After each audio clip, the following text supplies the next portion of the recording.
So, welcome. And as the session was advertised, we're going to be thinking about a particularly sticky sort of topic, judgment. In fact, I've got a slide with an even more perhaps provocative framing, we could say. So I'll pop that up on the screen and we can dive in from there. But just to give you some guidance on what to expect, we're going to have maybe 20 minutes of slides from me, a little bit of discussion about what it is that I'm interested in talking about. But the idea really of coming together is to also see what you want to talk about. So if at any point you have a question or a reflection or a comment in relation to what I'm saying, do please feel free while I'm doing the slide presentation to type something in the chat window. I should be able to see that. And then at the end of when I've been talking, it's open to you guys. So we'll have a bit of a group conversation and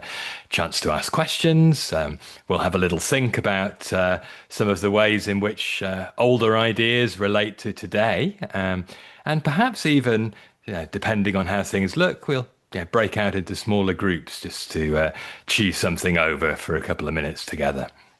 And then at the end, I'll say a few words about the course I run, which includes a lot of this sort of thing, talking about ideas, both from the perspective of ancient texts and modern life. So that will give you a little bit of a flavour in and of itself of what it is we do if you're curious to find out more about that. So do stick around till the end from that perspective, or if you're watching the recording, you can find out more about that part of things towards the end of the presentation. For now, though, I'm going to put some slides up and dive in. So, as I said, no judgment, no yoga. The implication being, there's some need for this concept of judgment in some form. And the modern world of yoga is often quite averse to the idea of judgment. In some ways, no judgment is the kind of thing you will hear in many modern yoga spaces. And I'd like to complicate that a little bit. Clearly, there's a form of judgment that's unhelpful, that involves egomaniacal looking down on other people and telling them off. That's not the kind of thing that is conducive to insight. There might be a place in some situations for making a judgment call and saying something declarative to somebody else, but that's not necessarily the same thing as being judgmental.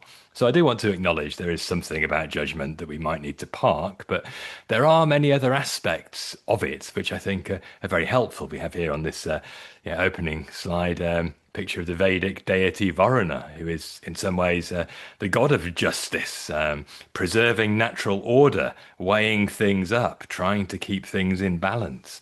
And in some ways, that is the whole objective of the practitioner, to find the right balance, often between contradictory objectives.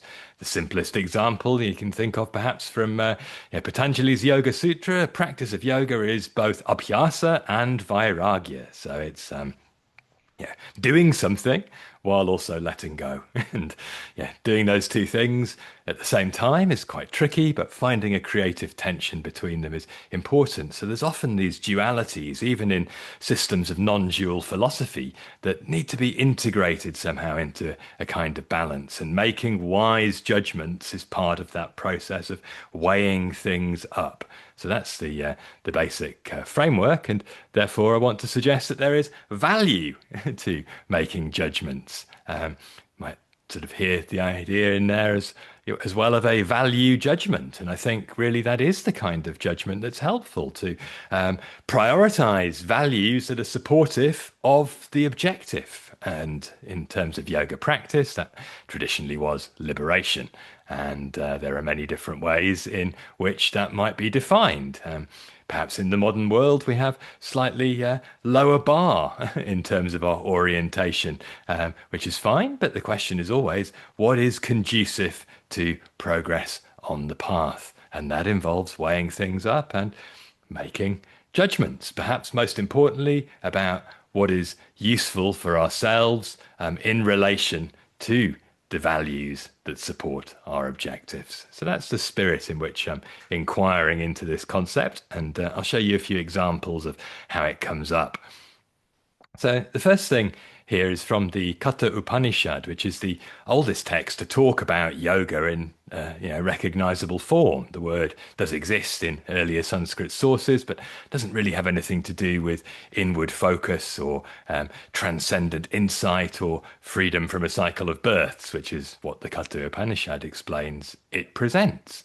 But the path to get there involves making clear distinctions between things that are helpful and things that aren't. And the problem is that our minds, senses, and bodies and brains, as a result, are geared towards making unhelpful choices. We're striving to get gratified in some sort of a way by the world out there so that we feel better.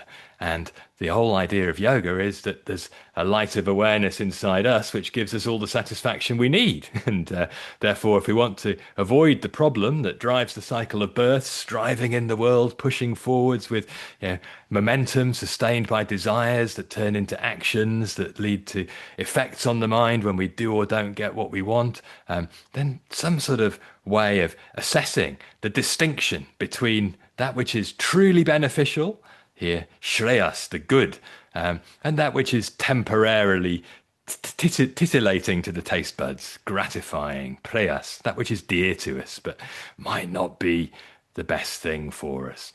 It says the wise person should note the distinction between these two and choose the good over the gratifying. The fool is incapable of that.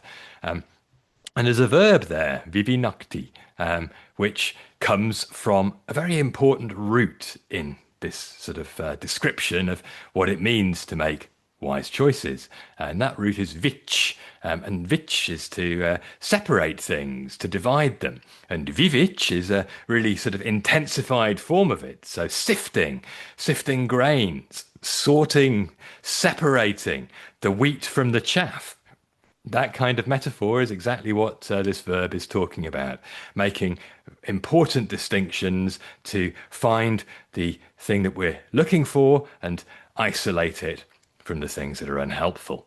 So the later way in which it's used, referring here in the dictionary to the Katha Upanishad in these definitions at the bottom, to distinguish, to discern, to discriminate.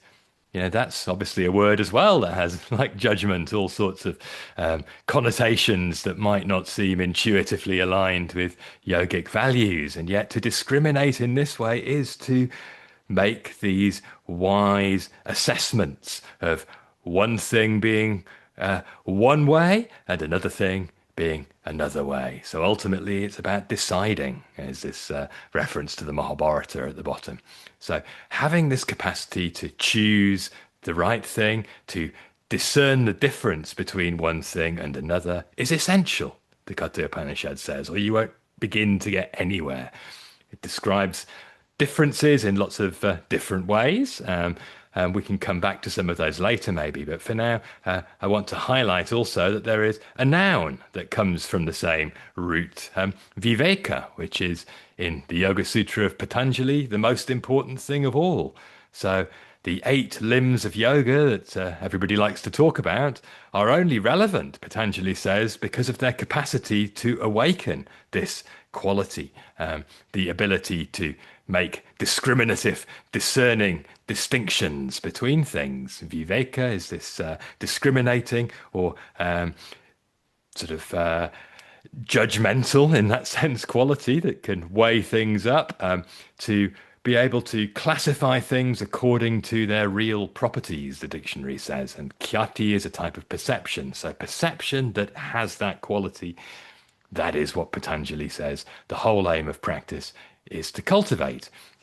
Because in order to get liberated in Patanjali's yoga, one has to ultimately tell the difference between two fundamental things, the mind and what might be beyond the mind. But also in other systems of philosophy that influence yoga, including non-dual versions. So it says here in the dictionary, in Vedanta, there is this need to understand other sorts of difference. The reference there, the invisible spirit being separated from the visible world, is perhaps a bit of philosophical misunderstanding by the dictionary compiler, because that's got a lot more to do with Sankhya than Vedanta, as we'll see in a moment. But definitely distinguishing truth from illusion is the whole essence of non-dual Vedantic philosophy. And this word viveka, therefore, shows up in the titles of texts. It shows up in lots of different philosophical traditions, and even in medieval physical yoga practice traditions. There's one text, the Viveka Martanda, the son of discernment, is what we should be awakening. So this is obviously a very important quality for traditions of yoga. And in its earliest form, it does tend to have this dualistic flavor, the idea of literally separating one thing from another, separating Purusha from Prakriti, the innermost witness of everything else that is not in itself active, that is transcendent in the sense that it's not really bound up with the individual, not with the mind, the body, the senses, the world. It is distinct from those things. But because of our confusion, we're lost in Prakriti in the form of the mind, the body, the senses, and the world. And therefore, we don't see ourselves in our true nature. And so that's what Patanjali was suggesting we need to do. And his outcome of practice is exactly the same as the Katha Upanishads, to discern the difference between Purusha and Prakriti, and it says here even to draw this spiritual quality. Purusha literally means a person, a small, tiny creature, size of a thumb, living in the heart, has to be known as immortal and bright by understanding it is not the body, it is not the mind, it's separate, it's something else. And so that degree of separation is the essence of early yoga based on the philosophy of Sankhya. But as I was saying, there are also non-dual descriptions of something very similar. And the dictionary also cited the Chandogya Upanishad. And in there, the philosophy is much more oriented to what becomes Advaita Vedanta, the non-difference, in fact, between the Atman and Brahman, so the true nature of the self that can be experienced within a mind-body system, and the totality of everything else. And it talks about the integration of everything into a homogeneous whole. And the illustration of this is in a string of metaphors that a father provides to his son, who thinks he knows everything but soon learns that he doesn't. And one of these metaphors here is about bees gathering honey. Gathering nectar for the preparation of honey. And you can't, once they have gathered it and started to produce the final product, separate out the nectar that came from each individual plant. There is no possibility of the viveka taking place. Navivekam, it says. So there is no capacity for distinction, actually. But knowing that is discernment. That's the truth underlying the world that can confuse us into thinking there is distinction. So all these creatures think, or certainly living beings in the human form, think of themselves as individuals. They are not aware necessarily of the fact that they too will merge back into the great unknown, the great formless realm in between cycles of birth. And so this metaphor applies just as well to non-dual philosophy as to dualistic philosophy. Just the aim in one is to integrate everything into the homogeneous whole, and the other to separate it out into isolated categories. And in any case, the capacity to tell the difference remains important. And the other dimension to that is that once one can cultivate viveka, most traditions, certainly early on, before we get into modernity, when things become a little bit different, are using this discernment to cultivate detachment. The aim of yoga, actually, even in an early non-dual description, was not to think all is one, embrace the whole world, and get involved with life and be active in society doing one's thing. It was actually to step away from society. And the discernment will teach you that nothing in the world can provide true happiness, because otherwise you're lost in the mind and the senses, grasping for stuff in the world and getting entangled in the same old cycle of suffering. So Patanjali says in his rather bleak description in the early part of the second chapter of the Yoga Sutra, if you are a vivekin, one who has this discerning capacity, even just a little bit active, you will start to see that everything out there is causing suffering. And actually, there is nothing in the world that can provide anything else. And therefore, your discerning conclusion will be, I need to turn away. There will be harmful effects caused by acting. It will increase my sort of grooves in my mind created by the effects of action on me in the form of samskaras. Things that happen to me will also be undesirable and I'll get frustrated. Never mind all of the spinning wheels in the mental realm caused by desire and failure to attain things that will distort my perception even of what is the right thing to do. All of that is just going to make more suffering. The solution is to know that there's a path out of suffering, it's to cultivate discernment, and it's to ignore the world and rest forever in the pure seeing of the Purusha. But even in a non-dual text, underneath here from a few centuries later, the Yoga Vasishta, being instructed to Rama, who at the beginning, to show himself worthy of being taught, has to express very clearly that he has, as a result of his discernment, his viveka, a state of vairagya, dispassion, detachment, no real interest in worldly pleasures. As a young man, he can see that there is nothing that's going to provide lasting happiness out there in the world, and so he's asking for instruction from a wise man into what it might be that can help him out of that confusion. And so, in some ways, discernment is essential to cultivate detachment that will lead to disinterest in worldliness. That's the basic framework of early philosophical systems. There's the same thing there in the philosophy of Vedanta. The Advaita tradition, although it's a non-dual tradition, is suggesting, again, it all starts with viveka, leading to vairagya, and then on to various other aspects of practice that are supportive of the desire to be liberated. We don't have time now to really go into the intricacies of all of these aspects of Vedantic practice, but I really just wanted to highlight that this quality of viveka is the starting place for a retreat, at least internally. Obviously, there is perhaps the possibility of remaining engaged while in a state of detachment, and the Yoga Vasishta itself ultimately presents that as a way forward. It sort of upgrades the karma yoga of the Bhagavad Gita to say, you can, through knowledge, liberate yourself, like the non-dual Vedantins were suggesting. You don't even have to be a devotee of a god. But the result of that will be that you can act in a way that is not going to cause more suffering, and therefore there is no problem. But only once you've followed through the logic of discernment, dispassion, and then something here related to setting yourself free of all of the conditioning tendencies that keep us entangled in the world. So the basic question really for anyone trying to get anywhere in the practice of yoga, wherever we turn, is how do I tell the difference between the things that are helpful and the things that are unhelpful?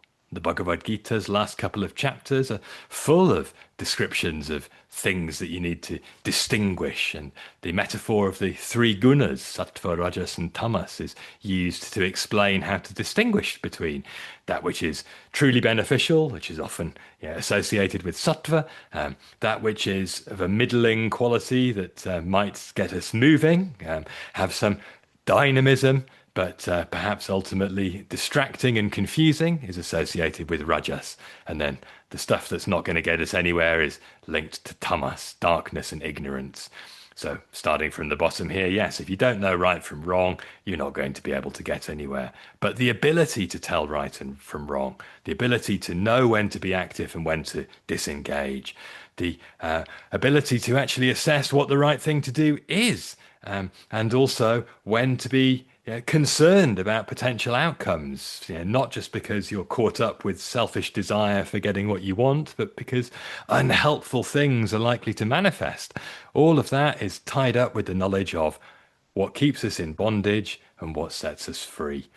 And coming back to the earlier suggestion that all systems of yogic philosophy have some kind of binary in them, that's the biggest one.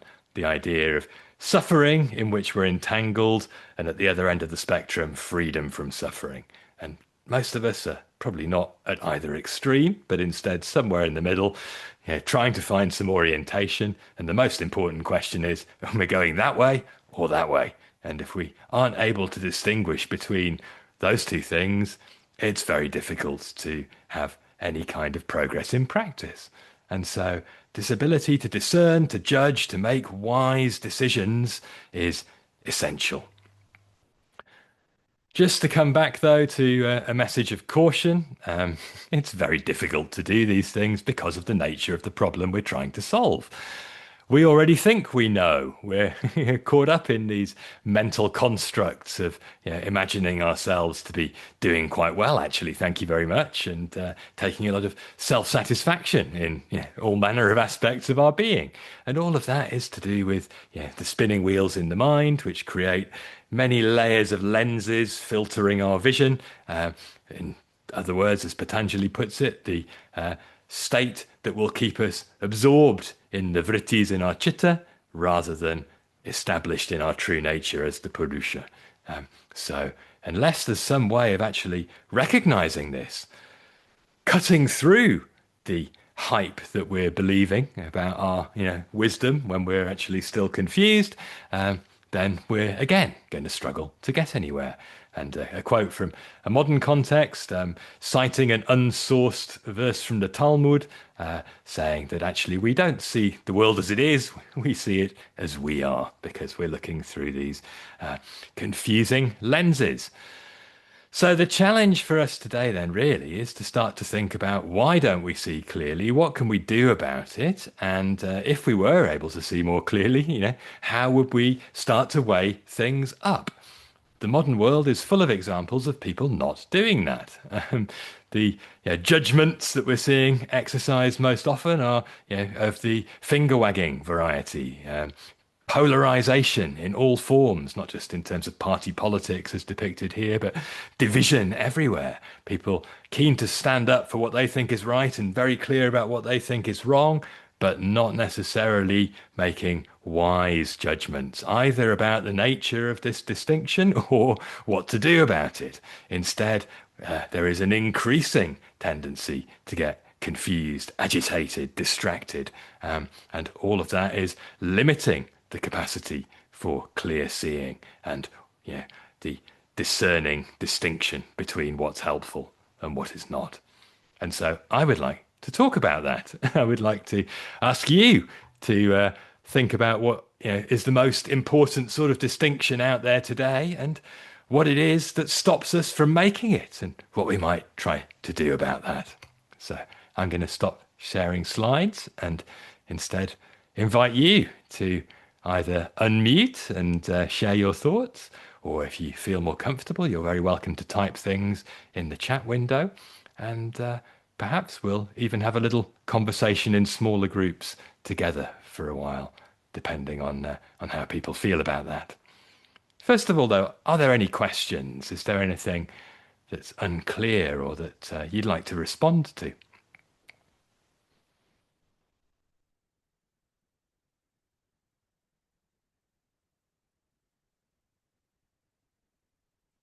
Yeah, Sally, please. Just to say, wow, that was a lot of information in like, Yeah, yeah, sorry, I threw it all out there. Yes. yeah, that was quite incredible. So yeah, just trying to take that all in. Hmm. Should we maybe go one step at a time back through it? Would that be helpful? Without getting the slides back up, but just to try and keep it at the very simplest point. Would that be a useful thing to do? Or perhaps you might like to try to summarize what you recall from it, what seemed to you the most relevant thing, if you cut through all of the yeah, Um, vastness of it all and come back to yeah, basics. just to so I try and keep things quite simple within my own Hmm. life and my own practicing and my own teachings, and Hmm. that to to keep coming back to this awareness of what's real and what's not real. And we, like, for instance, what's going on globally right now. Everybody's worried and panicking and all of this stuff. And a lot of the stuff we watch, we don't know if it's true, we don't know if it's real. And so, what we do know is real is this moment in our life right now. And the more we can Mm, focus on being very present in this moment, in this what we're here and now, then this is it. This is real in this moment. So yeah, just keep coming back to the simplicity of what we do know is the truth of you know, right here, right now. mm. Um, yeah, just great. What's, sorry, go ahead. Yeah. Yeah, no, go on. I was going to ask, what stops us from doing that then? What is preventing us from being anchored in what's true? Our own mind, ourself, our own head.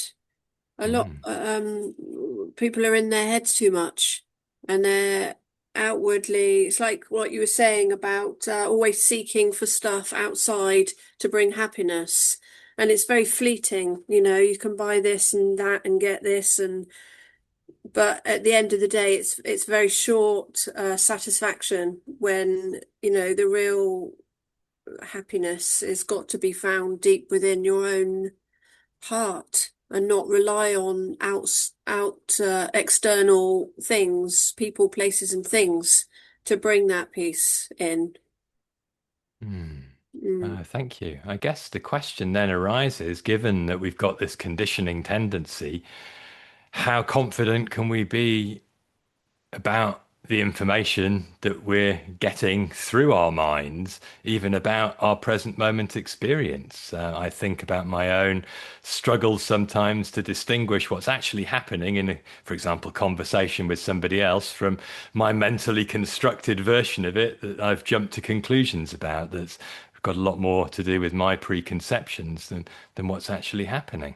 And I see that in some ways, I'm often adding things to the moment in my conviction that what I know is true rather than seeing what's really there. And I wonder if there's something about yoga practice that helps us to even see the difference between what we're adding and what's underneath. Mm. It's a little bit like responding and reacting, isn't it? That if we're able to stop and just how are we going to respond or react to a situation, you know? Mm, And is it kind of emotional or mental or you know, overreactive or what is behind um, you know, our response. mm. Yeah. And so I would suggest in some ways then that the quality of being able to see the difference between what's helpful and what isn't is almost dependent on being able to, as you alluding to there, take a deep breath and a step back, Mm, and to do the opposite of what modern life is instinctively telling us to do, which is to dive in immediately and mm, express what's on the tip of our tongue and type out the thoughts that are coursing through our veins, either through a keyboard or a phone screen, and instead perhaps to go in the opposite direction.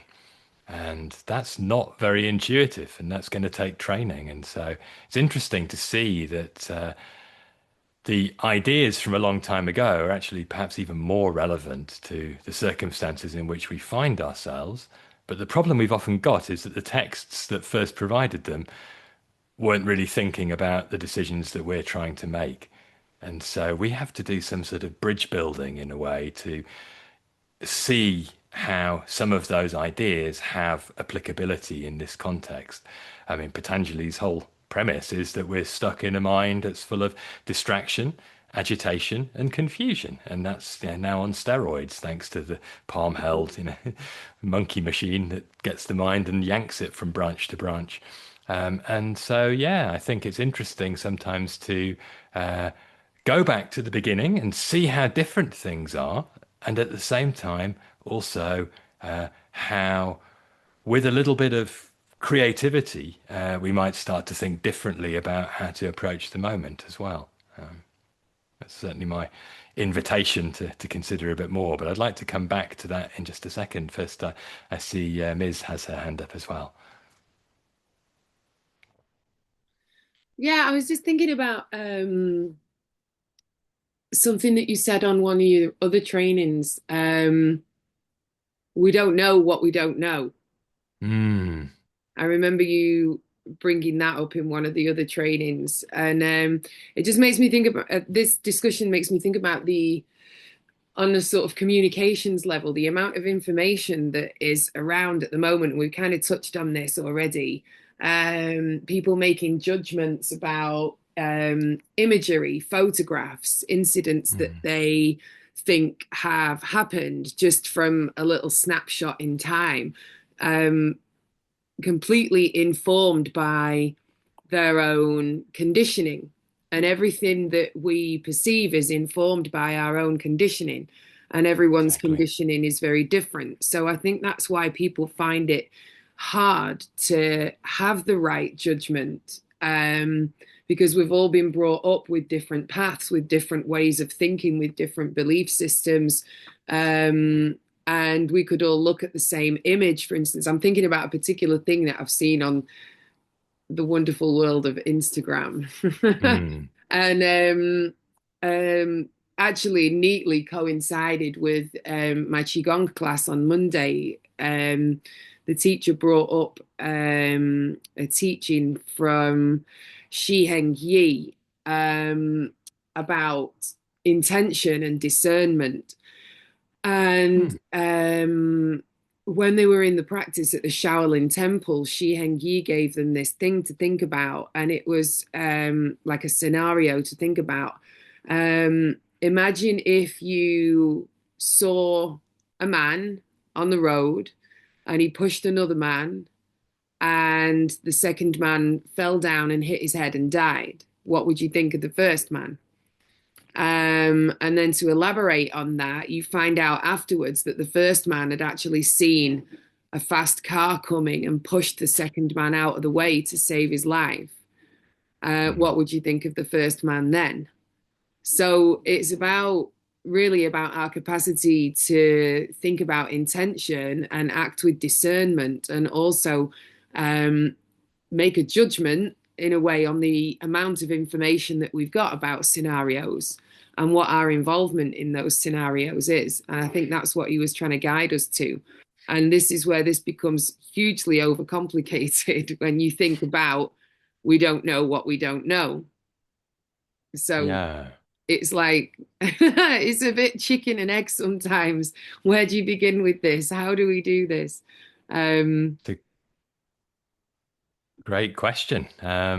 I think, in the modern world, it's increasingly impossible to have 100% confidence in a lot of certainly imagery and now text increasingly also that we're bombarded with. Even trusting sources that are supposed to be sifting that for us is getting more and more complicated because it's getting harder and harder for them to filter things as well.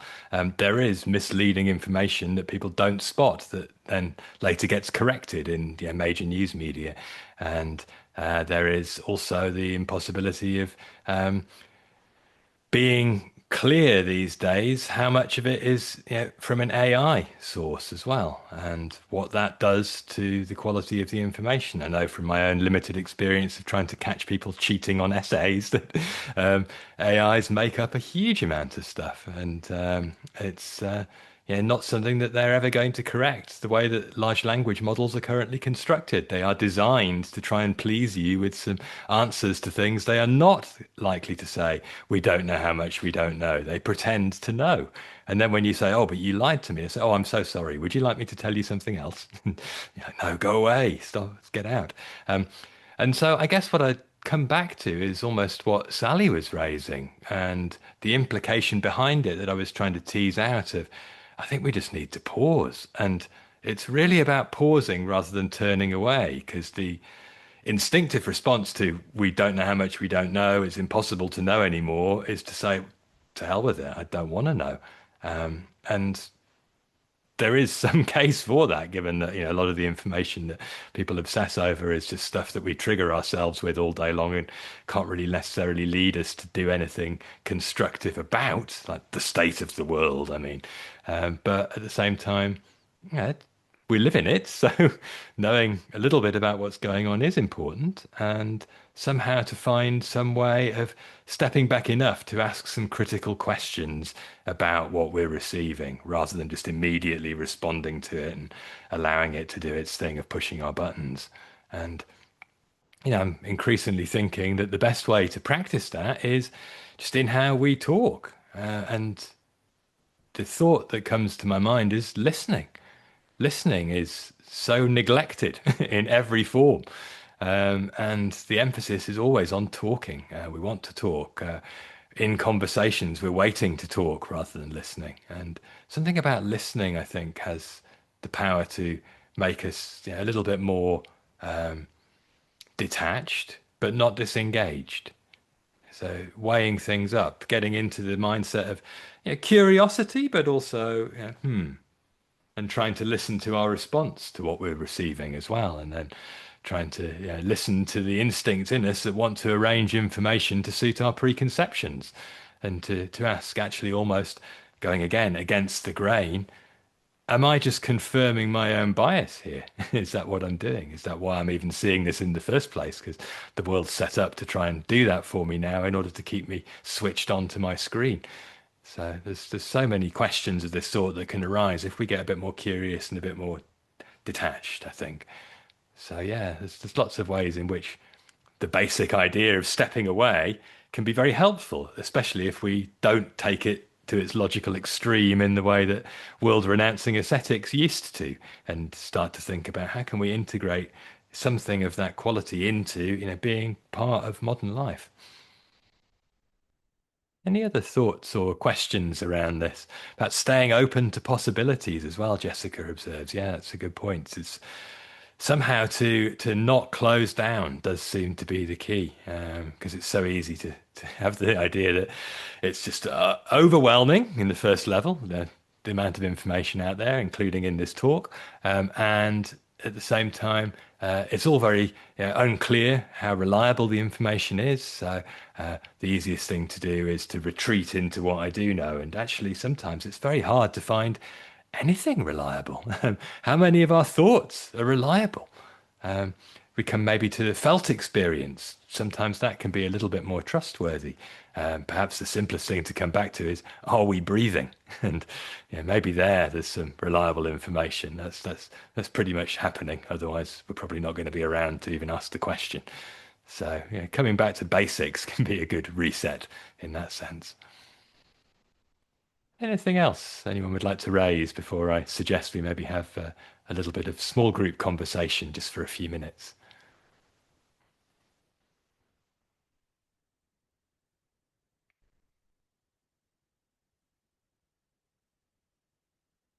Okay, then I am going to invite you. It's not obligatory at all, but I think it could be fun to join together in smaller groups just for 5 minutes to contemplate what is the most important distinction for us to make right now. Maybe not in this instant, but in our lives as we find them right, at this moment in 2026. What's really the instinctive response that comes up for you about what's the most important differentiation needing to be made, and really thinking about ourselves in this context, not what everybody else should do, but more what am I finding is most important for me to prioritize. And so I am going to open up some breakout rooms. There'll be 3 rooms. You'll probably have a couple of other people to talk to, maybe one slightly larger group, and we will come back here in about 5 minutes and compare thoughts. So you should have those invitations on screen now. What's the most important distinction to make today?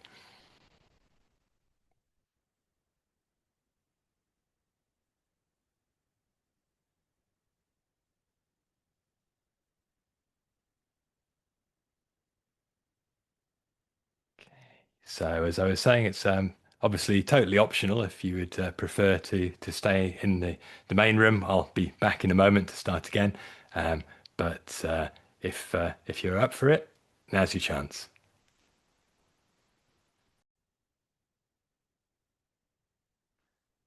So, welcome back. I just saw your message, Sheila, from before. Sorry. Yeah, it's definitely a very helpful way to keep things in perspective. Remembering, well, just look up at the sky is quite a good way in some ways. It's vast and, yeah, we're very small. That can be intimidating, but it can also be quite grounding just to remember there's lots of life and we're part of it. Apologies, but I've just got to go or I'll be late for something. But No thank you worries. so Yeah, much. you're welcome. Thank you for joining. Okay. Anyone feel moved to share anything that came up in the smaller group conversation or to raise anything else? Yeah, Ross. I think you're still Yeah. muted at the moment. Oh, there you go. Oh, Yeah, yeah. thanks, Daniel. Thanks for the wonderful talk, and the group experience was really interesting. The guys were um, we were talking about the concept of judgment came up, and I was noticing how the Joe and Heather in my group were sort of looking at the concept from their own perspectives, and I think the day they've had as well, Mm. and looking at that concept and the thought that came up in myself was the judgment tool. Maybe it's a tool that can be used or misused. And you feel it when you're around it, when it kind of you feel like it's being misused. Mm. And then when I was when you asked the question, what's the next move for yourself? I can't remember your exact words, but you said think about how do you make the decision? What's the best next move for me? Something along those lines. And it was sort of like at those times I feel like I have to judge myself. How's my energy level? Do I need Mm. to fix me, or am I capable of helping out around me and starting there? And that's about the truest thing I've got, with what's around me. So that's what it feels like. Yeah. Yeah. Thank you. I heard something similar. I jumped into one of the rooms just to juggle participants, and I caught the end of something very similar. So I think there's actually a huge need to pay attention to how we're really feeling rather than Yeah. yeah, being lost in the sort of sense of what we should be doing until we're burned out and can't do it anymore, or feeling obliged to say yes to everything because yeah, we need to get paid or because we're worried about what people will think or whatever it might be. But the first question is, have I actually got the capacity? Otherwise, yeah, this might be the final straw. Yeah. Yeah. I was thinking about this. Is the code of ethics came up? I think Heather in our group raised is judgment part of like a natural human kind of code of ethics that we carry. And I was Hmm. also thinking, maybe because it feels very judgy, and the concept of post-truth came out, and you think, yeah, it is a confusing world out there, and maybe we've got to rest in the hope that there is some human fairness out there to that we can rest into a little bit as well, and have a bit, and trust in, as difficult as that can be, Hmm. um, is there a fairness, an innate fairness, even in these apparently crazy off the wall people who've gone somewhere really, really scary with their thoughts and their ideas. Do they underneath that? Is there some fairness in there? I've seen evidence of that where I live with some very out of date views around me. I've seen evidence that Hmm. underneath that there can be a good person. But it's not easy though. Well, no, and people build all sorts of defenses to avoid facing uncomfortable truths as well. Yeah, And some get very far down the road to the point where it's very, very difficult to reach that inner being that might be aware of the fairness. But yeah, I do think it's important to have some hope, but at the same time, coming back to the sort of polarity to be realistic and to not invest false hope to the detriment of our own energy levels in trying to flog a dead horse, so to speak. Yeah. yeah, But there's lots of interesting thoughts there, and I think it's just really interesting to see how the word judgment feels in that way, because we're instantly drawn, I think, to this, as I say, finger wagging, tablets of stone, yeah, the last judgment kind of way of looking at it. Whereas, if we're coming back to fairness, thinking about justice and a judge who presides over the justice system is engaged in judicious weighing up of the information and coming back to the question of post-truth. I mean, again, the conclusion that we could easily get to is, oh, it's all, don't know who to believe anymore. I'll just go with my gut. And sometimes our gut is lying to us too in certain ways. It's telling us things we like to hear, or helping us to feel more comfortable about our aversion to other things that we don't like to hear. And so it's very, very difficult. And sometimes it's about actually just tuning in, trying to understand, what are my blinkers? How many lenses have I got filtering my experience, that's making it look this way? Because as you started out by saying, we're all coming at the same thing from radically different perspectives, even when we're apparently talking about the same topic on fairly sort of well-established terrain of how does this relate to yoga, and yet it comes from so many different angles because we're all conditioned slightly differently and had slightly different days, as you said.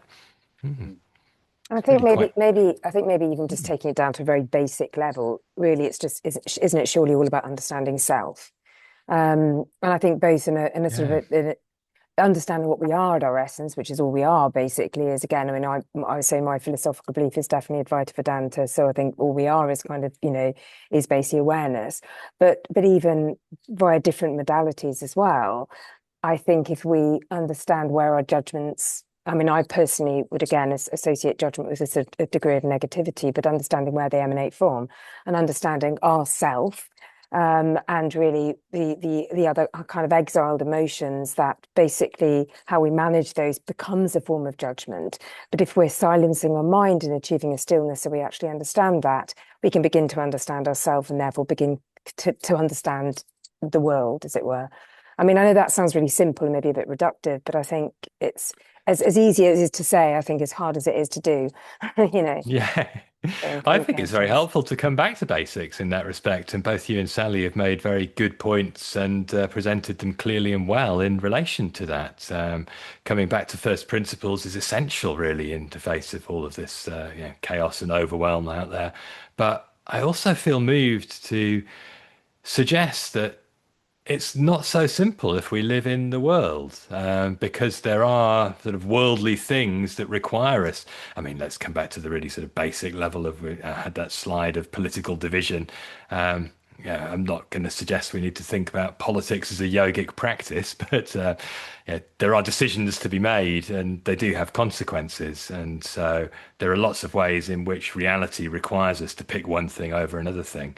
And the two can be joined quite effectively, I think, by remembering that by coming back to basics and by getting more centered, we can at least be trying to choose from a wiser place in ourselves. And coming back to Sally's analogy of responding rather than reacting, it's a less conditioned, a less triggered, a less biased and blinkered and automatic point of view, and a more potentially considered one. And often I feel, this is one of the arguments to people coming together in the way that the jury does in a court and deliberating collectively, would be that we get to do what we were just doing in those small groups, hear each other think a little bit and realize it's maybe not quite as simple as we thought, and other people are affected by this differently, and that might give me a new way of seeing what to do about it. And so I think there's a huge importance, as you say, to come back to this sense of who we really are and get anchored in that, but also to find a way of also thinking about the distinction in relationship, and the fact that there are others who look at things differently, and to see how we can learn how to be interacting in that way, is also very important, I think. I suppose I just say that in response to non-dual philosophy, because I do have a soft spot for dualism in the world that we live in. There are dualities that we're all absorbed in, day out, me, you, this, that. And so, it's good to try and use the wisdom that can come from non-duality to be better at operating in the world of distinction. Any other final points anyone would like to raise? Oh, thank you, Jessica. Yeah, no, really good to have you here, and I'm glad you enjoyed it. I'm going to just very quickly before I wind down, because I know others may also have to go, just remind you of one other aspect of what I do, and I'm happy to stay on and talk some more after I've just shown you this. So please don't head off if there's something else you did want to raise. There will be a moment to do that. I run a year-long course in which we go through the entire history of yoga, basically. I have taught in a university setting and presented that sort of information there. What I do on this course is much more like what we've been doing this evening. Talking about information from yogic texts and historical context in video presentations that are made available online.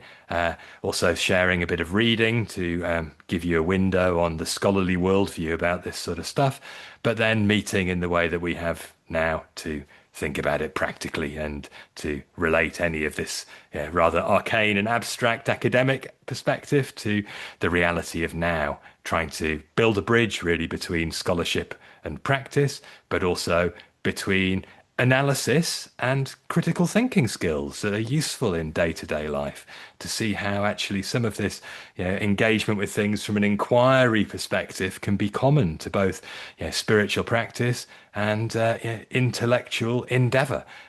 So the aim of the course is firstly not to get enlightened, unfortunately, or to necessarily become an academic, but as Mariana has so kindly shared in the chat, it's a pretty unique proposition, and she was part of it in the first offering a couple of years ago. And so if anyone wants to find out more, then do please feel free to contact me, or perhaps even have a quick word with Mariana before she heads off. You can find out more about it via the link in the chat. And there's a couple more things I'll say. I won't get into the details of what you find on the website. You can look at the schedule, but we meet every couple of weeks via Zoom in the way that we have now, and cover, as I say, pretty much everything from the dawn of time to the modern world. And the only other thing to mention is there's an early bird discount, which runs until the 1st of April. So if you're tempted, now is definitely the time to dive in. Yeah, can I just ask a really quick question? Because that's again part of the Sure. reason I wanted to dial in relation to this. So they're sort of live kind of seminars, as it were. Is that like I didn't look at the schedule there. Is it kind of every week? So every two weeks on a Sunday at the time we met today, and so okay. it's between 7 and 8:30 UK time. We maybe run a little bit longer if people have more to say, but each Monday following the seminar, I release another module, and then you have 2 weeks to watch a video, do a little bit of reading, respond to some question prompts, and be prepared to come together and chat. So in a way, the bare minimum is to just watch the video, and then you can come along and you'll be fully plugged into the ideas enough to communicate. If you're somebody who's been quite keen to think about a yoga master's degree, there's a lot of material that you can read that will give you really deep intellectual understanding of the historical and academic perspectives on it all. And that will be something that we can also discuss on the chat forum that's part of the course, or in the live sessions.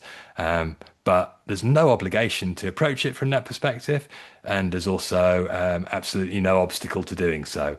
I'm equally comfortable getting into the weeds and nerding out, and at the same time saying enough already and let's just come back to basics.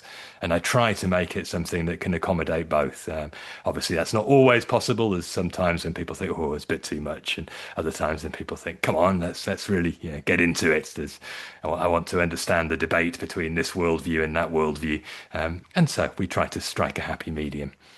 Yeah, I was going to say, because to me it seems like, I mean, in an ideal world, then there's an MA that you can do at SOAS that looks amazing. Exactly, I taught on that. Yeah. Oh, is that right? And I've also got a chum who's doing his DPhil in kind of classical Indian kind of religion and Sanskrit. So he's obviously at Oxford doing that, and it's almost like I would love to kind of do, obviously not an MPhil maybe, or basically a master's, but I just haven't got the time, or or I can't move.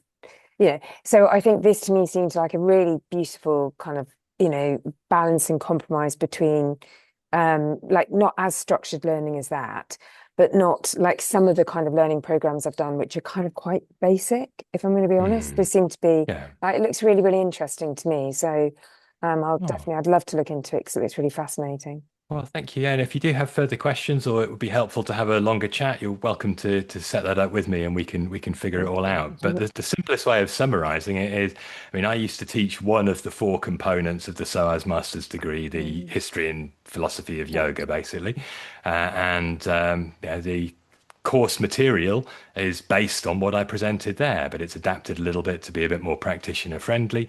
And the seminar aspect is much more, of the sort we've had this evening than sitting there trying to jump through hoops. But if we're going to sum it up in a sentence, it's that yeah, you get everything that you would get for, I think it's about 12.5 grand these days, for basically a tenth of the price. So from that point of view, it's good value. You don't get a certificate that you can show off and put on the wall in that sense. You do get a certificate that you can use for yoga teacher CPD if that's of interest, but it's not the same thing as an academic qualification, of course. So for people who are looking to do that, then those courses are well worth it. I took the masters at SOAS myself originally, so I know it very well, and it is something that's worthwhile. But I would really say, unless somebody is looking to go further with academic study or is just very, very rigorous in their approach, it doesn't necessarily add anything. And if what one is most often looking for is better context and understanding of the history and philosophy of yoga, that information is now, thanks to many other people, not just me, much more easily available at a much more affordable price via online course platforms. Thank you. And I must say, I've read your book as well, which I thought was fantastic, and I always recommend people read Thank you. that as well. That's So very kind of I'm you. very, Thank very you. keen to do the course. So thank you very much for tonight. Okay, no, thank you. Thanks for coming and also for your engagement and teasing out some more details through your question. I appreciate it. Anything else anybody would like to ask, whether it's related to the course or yoga and the history and philosophy of yoga, or how to live in the world in the chaos of 2026, whatever might be on your mind. I'm happy to stay on for a couple more minutes if there's anything anybody would like to say.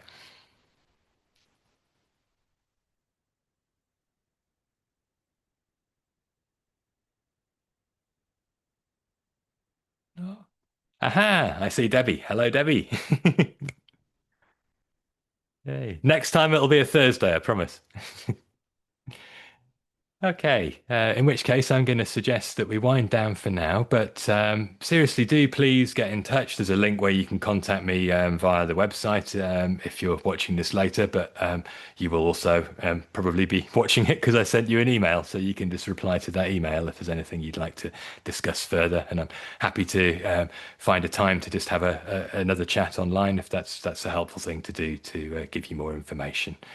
Otherwise, I look forward to speaking another time before too long. I'll probably do something like this again later in the year, so that might be one chance, or perhaps we'll meet somewhere else, perhaps even in person. It's been a long time since I was up in the northwest, Ross, but hopefully sometime again soon. And likewise, Ms. To Denmark. Yeah, we'll see. And others nearer me, maybe our paths will cross in the real world, as they say. Although what's real and what's not is the big question. Okay, thanks again. Take care and enjoy the rest of the day. Bye for now.